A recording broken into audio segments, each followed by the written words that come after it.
ఏడు స్వరాలే ఏడు కొండలై కలసిన కలియుగ విష్ణు పదం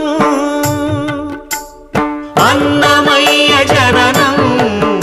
ఇది అన్నమయ్య జననం ఇది అన్నమయ్య జననం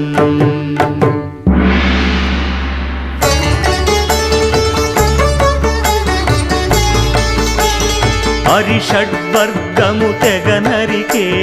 హరి ఖడ్గం ఇది నందకము బ్రహ్మలోకమున బ్రహ్మా భారతి నాదాశీసులు పొందినదై శివలోకమున చిద్విలాసమున ఘమరుధ్వనిలో గమకితమై